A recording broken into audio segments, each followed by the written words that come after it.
Sa ibang balita, mga empleyado naman ng provincial government ng Ilocos Sur ay sinailalim sa surprise drug test. Si Mavic Adu ng PTV Ilocos sa detalye. Ipinatawag ni Governor Ryan Singson ang mga empleyado ng Kapitolyo ng Ilocos Sur.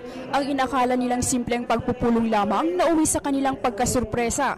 Inanunsyo kasi dito na sila'y dadaan sa drug test. Pinagwardyahan sa mga pulis ang mga entrance at exit point ng Kapitolyo at walang hinayaang lumabas.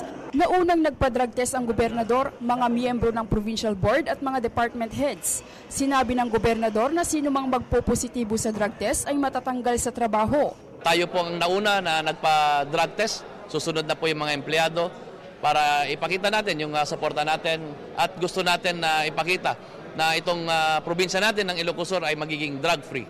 Naglabas din ng isang memorandum ang naturang opisyal para sa lahat ng mga mayors na sila'y dapat ding dumaan sa drug test. Inaasahan din niyang magkakaroon ng mga aktibidad na ganito sa lahat ng munisipyo. Nauna nang pinasalamatan ng gobernador ang mga mayors at PNP sa matagumpay na pagsuko ng daan-daang mga drug users at drug pushers sa lalawigan. Ito si Marivic Ado para sa PTV News. Ako po si Cathy San Gabriel. Subscribe na sa PTV YouTube channel. I-click lang po ang subscribe button.